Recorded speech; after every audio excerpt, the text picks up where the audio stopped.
இன்னும் 2 மாசத்துல ஆட்சி கிடைச்சிட்டு எலெக்ஷன் வைப்பாங்க போல இருக்குதுங்க. கட்சிக்குள்ள உங்களுக்கு சீட்டு கிடைக்கவே கிடைக்காதுன்னு பேசிக்கிறாங்க. அப்படியே கிடைச்சாலும் ஜனங்க உங்களுக்கு ஓட்டு போட மாட்டாங்க. நான் ஒண்ணுமே பண்ணலையாடா. அதானுங்க, ஏதாவது பண்ணா தானே போடுவாங்க. நீங்க தான் ஒண்ணுமே பண்றது இல்லையே. சரி மணியா, மனசாட்சியை பார்த்து சீட்டு கொடுத்ததுல உன்னோட பீரியட் இல்ல. இப்ப டெண்டர் சிஸ்டம். எவன் நிறைய காசு கொடுக்குறானோ அவனுக்கு சீட்டு கொடுத்துருவாங்க. சீட்டு சரிங்கண்ணா, ஓட்டு அது ஜனங்கள போடணும். அந்த காலத்துல நம்ம கட்சிக்காரங்க மட்டும்தான் கள்ள ஓட்டு போட்டு இருந்தோம். அதனால நம்ம வேட்பாளர்களை பெருவாரியான வித்தியாசத்துல அமோகமா ஜெயிச்சிருந்தாங்க. இப்ப நம்ம கட்சியில இருந்து பிரிஞ்சு போனவங்க நாங்க கட்சி நடத்துறாங்க.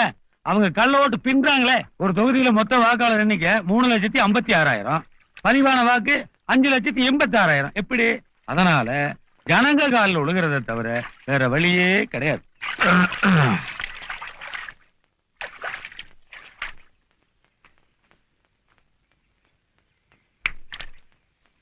குற 30 வருஷமா கட்சியில் இருக்கிறவன் நானு. முந்தானத்தோடு கட்சியில சேர்ந்து கட்சிக்கு போற கையை வச்சா என்னடா அர்த்தம்? அட வேறப்பா சண்டை போட்டுக்கிறீங்க. அதுக்காக அவன் உரிமை எப்படி விட்டு கொடுக்க முடியும்? இவனை எல்லாம் கட்சியில வைக்க வேண்டிய இடத்துல வைக்கணுங்க. அதுக்குல்லப்பா இப்ப என்னமோ பேசிட்டு இருந்தமா. அது என்னது? என்னடா சண்டை போட்டது மறந்து போச்சுங்க.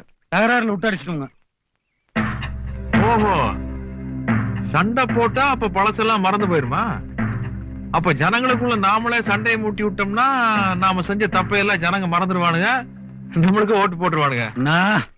ஐயா அத ஏறப்ப எந்திரிங்க. கசக்கி போடுறது ஒரு ஆளுக்கு அன்று வரல. அரசியல் தத்துவத்தையே சொல்லிட்டீங்கன்னா